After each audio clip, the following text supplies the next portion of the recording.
Mesdames, Messieurs, bonsoir et merci de nous retrouver dans notre émission Discuter avec le citoyen. Ce soir, c'est avec un grand plaisir que j'accueille des personnes, des bénévoles de l'association Soyons Solidaires et j'accueille, merci à eux d'avoir accepté notre invitation et j'accueille avec un très grand plaisir Fatem Zahra El-Amari et Ahmed Ayouni. Donc merci à vous d'avoir accepté notre invitation et d'être présents ici ce soir. Donc, pour commencer notre émission, je vais vous demander juste de vous présenter personnellement un petit peu, de nous dire qui vous êtes et un peu nous montrer quelles ont été vos motivations pour arriver dans cette association. Salam alaikum. Je tiens déjà à vous remercier de m'avoir invité à votre émission. C'est toujours un plaisir de venir parler de l'ASBL Soyons Solidaires. Moi je m'appelle Fatima El-Amari, j'ai 6 enfants, femme de terrain, femme active. Je travaille aussi dans un CPS de Bruxelles et j'aime vraiment tout ce qui est social. Voilà. Oui, Ahmed. Moi, je m'appelle Ahmed Ayoun, j'ai 19 ans, je suis étudiant en comptabilité à l'Athénée André Thomas. Et ce qui me motive, c'est d'abord, j'avais rien à faire, mais après, quand je suis rentré dans l'ASBL, j'ai découvert quelque chose de mieux que pour les citoyens aussi pour les sans-abri. Ok, génial, super. Et puis, Fatima, qu'est-ce qui t'a motivé à créer cette association et à mettre en place cette association? Et d'abord, qu'est-ce que l'association Soyons Solidaires? Alors, Soyons Solidaires, c'est un mot on a dû chercher, moi et quelques amis, pour trouver ce beau nom qui est Soyons Solidaires.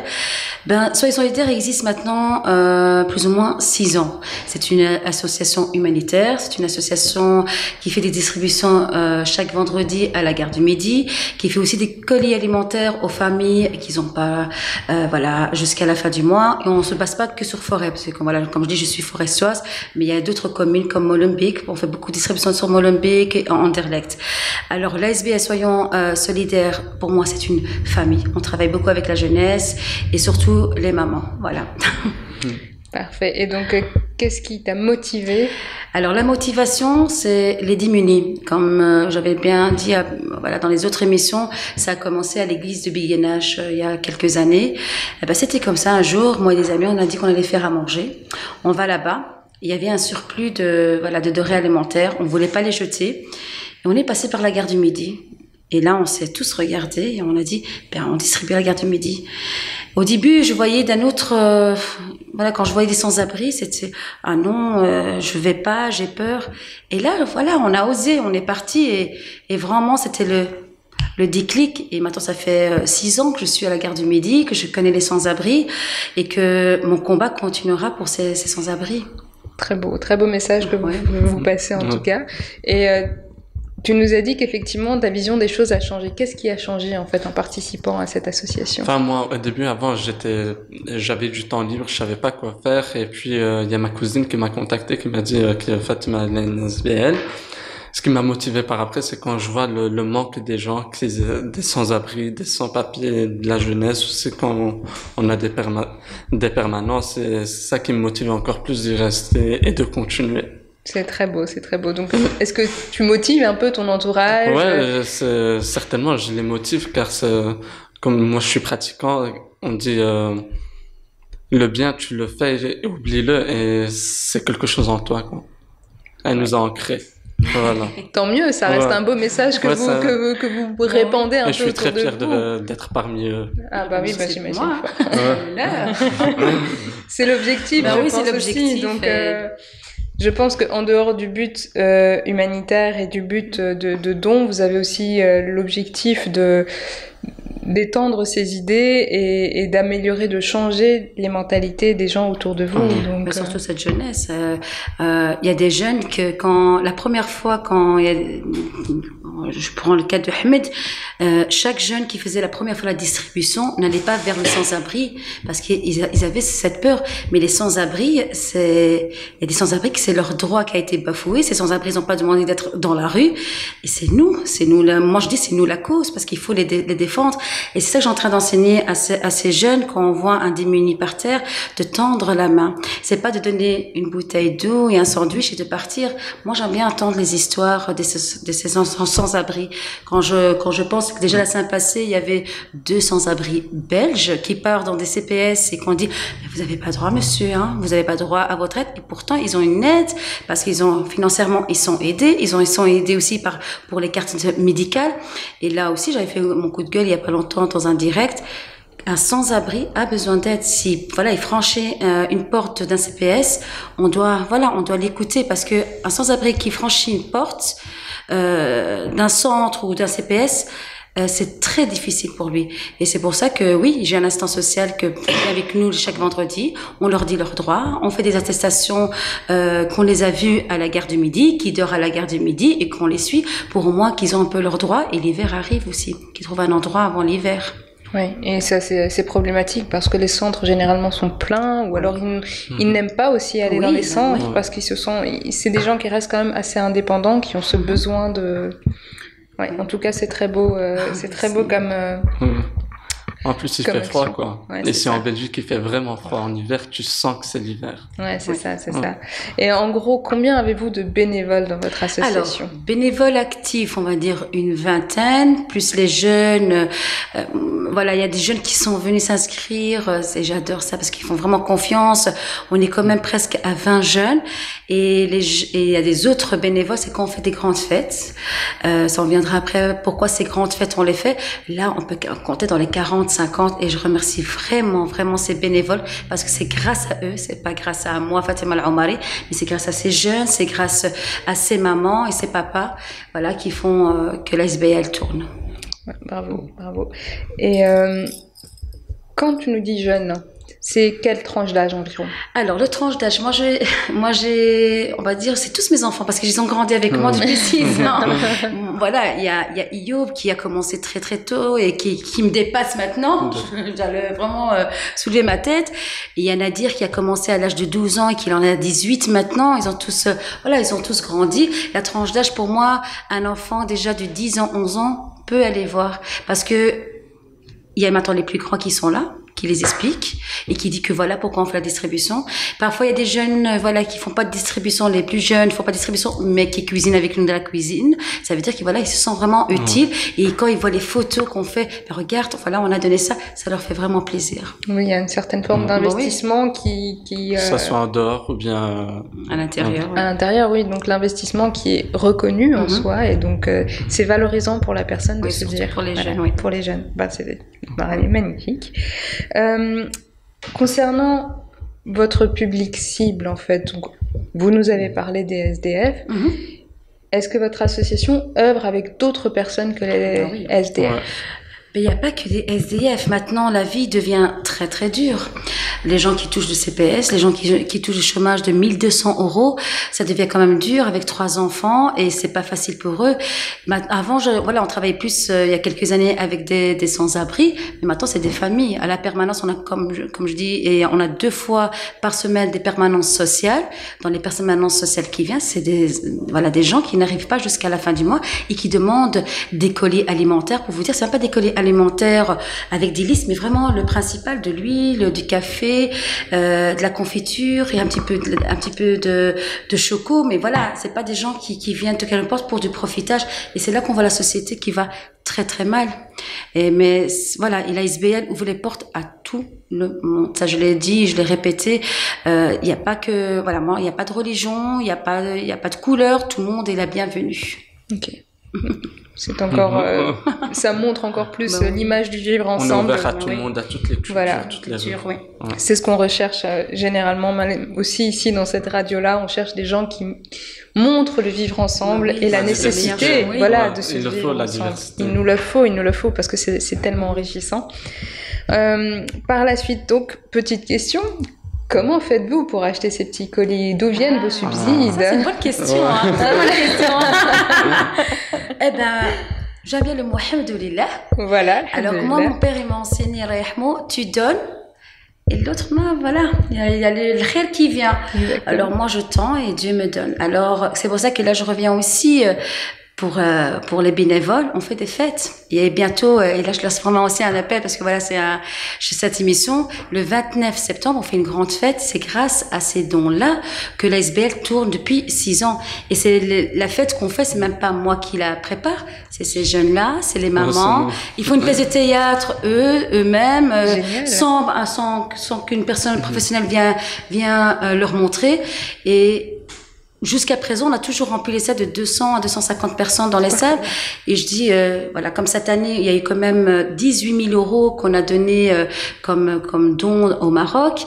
Et c'est vraiment grâce aux gens. Et comme je dis, les gens sont là. Nous, on est seulement intermédiaires. Et ça, j'insiste, on est intermédiaire. C'est pas mon argent à moi, on me donne et moi je donne. Et c'est pour ça que parfois on me fait, oui, mais tu mets beaucoup de vidéos, tu mets beaucoup de directs, tu mets beaucoup de photos. Je veux que les gens voient où ils ont mis leur argent. Je ne veux pas que leur argent dise, ah oui, on l'a donné à ce sens, mais je sais pas où est-ce qu'il est parti. Exactement. Et je préfère montrer, voilà, le suivi de dons qu'ils m'ont donné. Et jusqu'à présent, franchement, c'est les citoyens qui font tourner cette ASBL. Soyons solidaires. Alhamdulillah. Alhamdulillah. Donc effectivement, cette notion de transparence qui vous suit et qui est très bénéfique pour vous et pour votre association, pour savoir chaque euro qui est investi, où est-ce qu'il va en fait. Ouais. Donc je vous souhaite plein de bonnes choses encore. Merci. Et on va continuer avec mes petites questions. Donc on a vu que vous faisiez des distributions de colis, que vous faisiez à nouveau vous donniez à manger aux SDF. Est-ce que vous faites d'autres types d'actions? Alors, les types d'actions, oui, l'ASBL a grandi, comme je dis, la Belgique. Moi, je parle principalement de Bruxelles parce que je suis de Bruxelles et de Forêt. On voit que la misère a grandi. On voit que la jeunesse dévie. Ça veut dire pauvreté, jeunesse, voilà, ça, on le voit. Alors moi, mon combat, c'est aussi cette jeunesse. Ça veut dire que les mamans viennent nous voir pour qu'on parle avec leurs enfants. Parfois, je rentre jusqu'à 22h, 23h pour chercher l'enfant, pour parler avec lui. Soit il soit placé, soit il rentre chez lui à la maison, mais qu'il reste pas dans la rue. Faire des médiations entre l'enfant et les parents. Parce que moi, je dis, nous parents, on a un rôle. On fait un enfant. On a vraiment un rôle. Le jeter dans la rue, et ça j'insiste, ça ne sert à rien.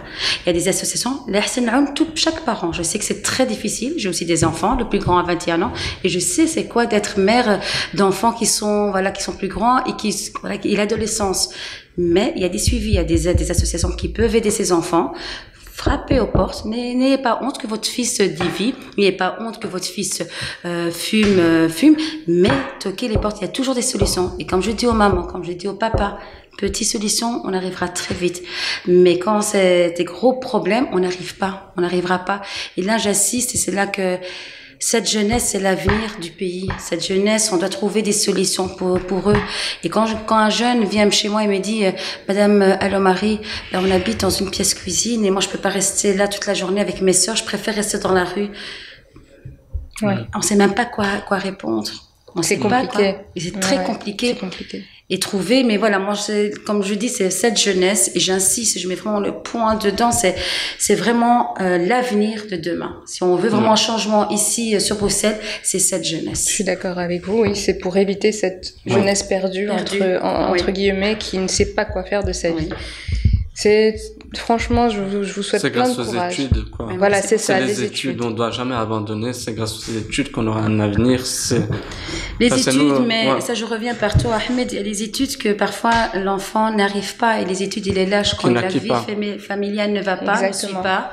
L'enfant part et je vous dis, chaque enfant, on ne doit pas le juger. Qu'est-ce qu'il a fait?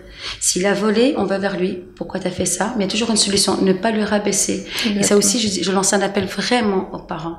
Quand votre enfant fait une bêtise, oui, il a fait, mais on tourne cette page, on la ferme et on recommence. Il y a des mamans, je suivais un enfant qui avait fait une bêtise, mais ses parents revenaient toujours à la bêtise qu'il a fait. Et cet enfant est parti. Il a fait de plus gros bêtises qu'est-ce qu'il avait fait. Alors c'est pour ça que je dis vraiment, la première bêtise qu'il a fait, on ferme, on n'en parle plus, on n'en parle vraiment plus. Et c'est là que je lance vraiment cet appel aussi aux parents. C'est l'estime de soi de l'enfant. Exactement. Exactement. Quand on rabaisse quelqu'un, il n'a plus confiance en lui et dévie. C'est exactement ça, le point clé qu'il faut mettre en évidence et essayer de canaliser pour éviter que... Déraille. Ouais, bah en tout cas, plein de courage avec tous ces beaux projets. Pour les personnes qui nous écoutent et qui rencontrent effectivement soit des problèmes financiers, soit des problèmes avec les enfants, comment peuvent-ils faire pour vous joindre? Alors, moi, je suis quelqu'un de très active sur Facebook. Okay. Ils peuvent me contacter sur Facebook par Messenger, c'est Fatima Alomari. Voilà, Alomari Fatima, et c'est très facile à trouver sur ma page Facebook, ou contacter par téléphone au 0485 830 447. Et là, on prendra un rendez-vous. Il y a l'assistance sociale avec moi, bénévole, que je remercie énormément. Voilà, on pourra trouver des solutions. Et si on ne trouve pas des solutions, on se relaie avec d'autres associations pour voir s'ils peuvent les aider. Merci beaucoup. Donc, pour nos auditeurs, si vous êtes intéressés à contacter Madame Alomari Fatima, n'hésitez surtout pas à nous contacter sur la radio Al Mouaten. On vous donnera avec grand plaisir ses coordonnées si vous en avez l'envie et le besoin, ou le besoin. Donc, nous allons donc continuer avec nos petites questions. D'un point de vue beaucoup plus personnel, vous deux, qu'est-ce que vous gardez de toutes les actions que vous faites? Qu'est-ce que ça vous apporte finalement de tout ce que vous faites? Tu commences ou je commence? Alors pour moi, oh là là, c'est le bonheur, c'est la joie, c'est le partage, et c'est surtout montrer à ces jeunes que vous êtes utiles, montrer que voilà, vous avez fait une bonne action, mais c'est le sourire des gens quand on les approche. Et quand je vais chaque vendredi, je vous assure, quand on voit un sans-abri qui est content, « Ah, Madame Alomari, vous êtes là !» Waouh, ça me fait du bien et ça me booste. Mais c'est vraiment le sourire. Il y a une chose que moi, je ne veux pas qu'on me dise « Oui, tu fais ça, voilà, pour te montrer » ou un truc, parce qu'on entend ça, la SBL fait. Non, moi, je voudrais et je montre ça aussi aux jeunes, une fois qu'on partage, on a partagé, mais voilà, on laisse. C'est eux. C'est le khair, on le laisse. Voilà. C'est ce qui est le plus beau, en fait. Ben moi, ça m'apporte beaucoup car ça permet de m'enrichir et ça va rester gravé à jamais. Et comme Fatima me l'a succédé, je le succéderai aussi peut-être à mes enfants, Inch'Allah. Le bien, on le fait, mais on l'oublie. Parce que quand on fait du bien, on va pas se dire on a fait ça, on a fait ça. C'est entre nous et c'est des rabbis. Et je sais pas comment dire. Mais tu c'est ouais, j'aime vraiment et c'est un plaisir de partager, surtout écouter leurs histoires. Quand tu écoutes les sans-abri raconter leurs histoires, comment ils étaient avant pour en arriver là. Jusque-là. Ouais, c'est touchant, quoi. Ouais, ça peut vite très tourner. Et c'est pour ça que quand je prends ces jeunes et qui me disent, oh, Fatima, il a eu ça, et moi je me plains, et ça j'aime bien, parce que parfois ils se plaignent pour rien, et quand ils voient un sans-abri, ils m'attendent des sans-abri, il y en a des plus jeunes. Le dernier sans-abri avant que je parte en mission militaire au Maroc, c'était 14-15 ans, des garçons, c'est trop jeune ça. Sans parents. Sans parents. Waouh. Sans parents. Des réfugiés ou des Belges? Ah non. C'est des jeunes garçons qui ont fait une traversée du Maroc en Belgique. Alors on est parti vers eux. C'était pendant le mois de Ramadan. On est parti vers eux pour leur dire. Ils avaient honte parce qu'ils étaient très sales. Il me dit, Madame, parce qu'ils étaient en train de manger, ils croyaient que je les jugeais, parce que je venais, c'était le Ramadan. Je dis, moi, je vais pas te juger, mais je veux savoir qu'est-ce que tu fais là. Et il m'a raconté. Et ils ont eu le regret de venir en Belgique, parce qu'ils croyaient que c'était la belle vie. Mais non, et ils galèrent, ces jeunes garçons. On a essayé de les prendre pour les amener dans un centre, et ils sont partis. Eux, c'était la traversée pour aller en Angleterre. Et je vous assure, ces deux enfants, voilà, ils viennent de plus en plus jeunes. C'est compliqué, hein. C'est très compliqué parce que c'est des jeunes personnes qui n'ont même pas fini de grandir en soi. Voilà. Mais quand, aussi la semaine passée, il y avait un monsieur qui m'a dit, Madame, moi j'ai peur si un jour on prend en photo parce que ma maman elle croit que j'habite dans un bon endroit ici en Belgique. Il m'a dit si maman me voit où j'habite, elle m'a dit qu'elle sera pas bien. Ça c'est vraiment, je lance aussi un appel. La Belgique n'est pas comme elle était avant. C'est un très bel appel, surtout que vous faites du bénévolat et de l'humanitaire au Maroc. Ouais. C'est vraiment un message à faire passer parce que je pense que les idées reçues qui datent d'il y a une vingtaine d'années ne sont plus les mêmes.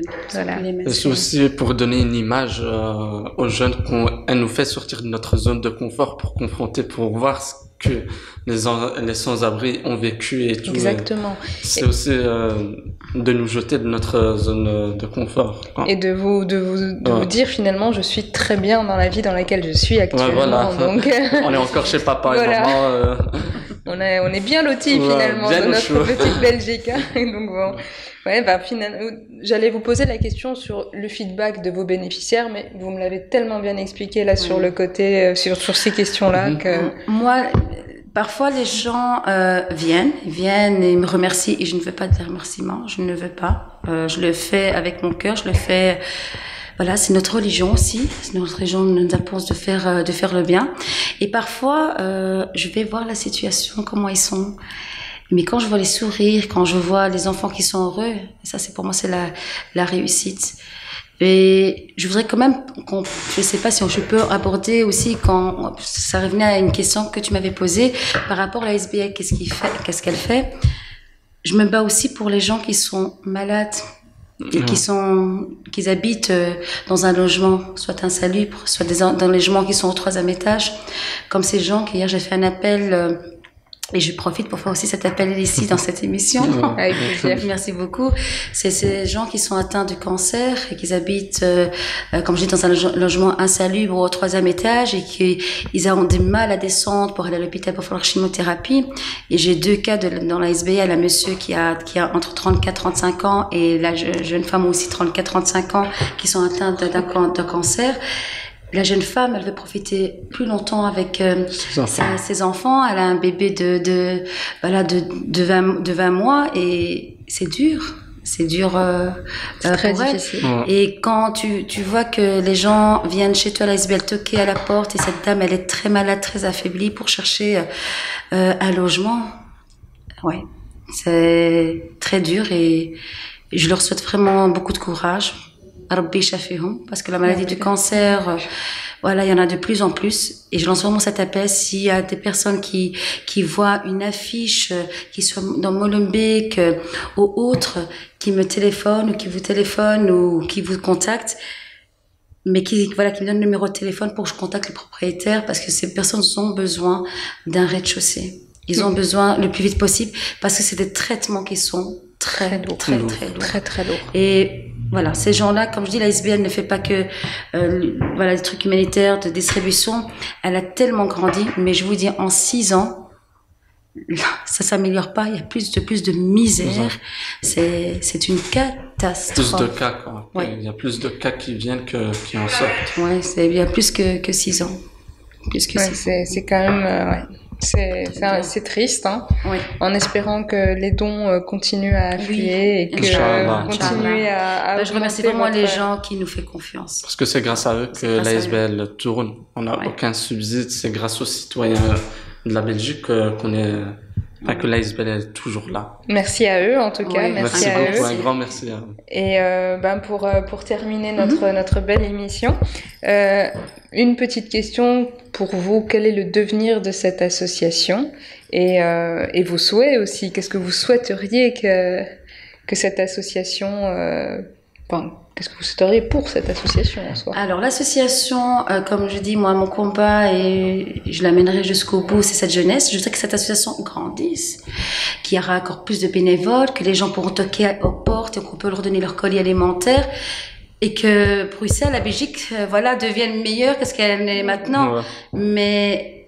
Et moi, en fait, c'est une chose que je laisse à ces jeunes. Peut-être que moi, demain, après-demain, je ne ferai plus la SBL Soyons Solidaires, mais c'est eux l'avenir. C'est ces jeunes qui prendront ce Soyons Solidaires et qui feront le même travail que ce qu'on fait maintenant. Moi, c'est cette jeunesse. Et c'est l'avenir de demain, c'est cette jeunesse. Voilà. Très beau. Tu veux terminer l'émission avec ton souhait pour l'association? Moi, mon souhait, c'est que la SBL reste toujours ancrée, que ça soit une histoire, que ça soit un exemple aux jeunes, de dire aux jeunes que si vous avez rien à faire de votre temps libre, occupez-vous, aidez les uns les autres, partagez, parce que le partage, c'est une grande valeur, surtout dans notre religion, c'est partager. Et voilà, je suis très content, très content d'être parmi eux. Merci. Je les considère comme ma famille. Hein. Ça fait vraiment chaud au cœur d'entendre. On est une famille, on est soudés, même en dehors aussi. Ça fait vraiment chaud au cœur d'entendre ça. J'en ai des frissons d'ailleurs. Moi, je voudrais seulement terminer. C'est vraiment remercier mes bénévoles. Vraiment, ces mamans. Ils vont tous se reconnaître parce que j'ai une liste. Voilà, mais je lui dire, j'ai envie de leur dire vraiment merci pour leur confiance, merci d'être là pour la SBS Soyez Solidaires. Voilà. Ce sont des sucres toutes les mamans. On les aime. C'est encore mieux. Ça donne une famille. Vous êtes une famille. Vous êtes une famille. En tout cas, merci beaucoup d'avoir participé à cette émission et de nous avoir fait partager cette initiative et ce bonheur que ça vous apporte aussi, et j'espère que ça en motivera plus d'un à venir toquer vous voir pour apporter plus d'aide et plus de soutien aux gens qui en ont réellement besoin. Merci encore pour tout ce que vous faites pour la société. Merci. Et je vous souhaite une bonne soirée. Merci. Un grand merci à toi. Et il faut dire aussi, c'est grâce à ces émissions-là que la SBL tourne aussi, que les gens les connaissent. C'est avec un grand plaisir que je vous ai accueillis. Mesdames, messieurs, merci beaucoup d'avoir suivi cette émission. N'hésitez surtout pas à nous contacter si vous avez envie de récupérer les coordonnées de Fatema Laoumari et de pouvoir participer de près ou de loin, comme ils nous l'ont expliqué, à cette belle initiative. Je vous souhaite une très agréable fin de journée et à très bientôt pour une prochaine émission de Discuter avec le citoyen. Merci beaucoup, au revoir.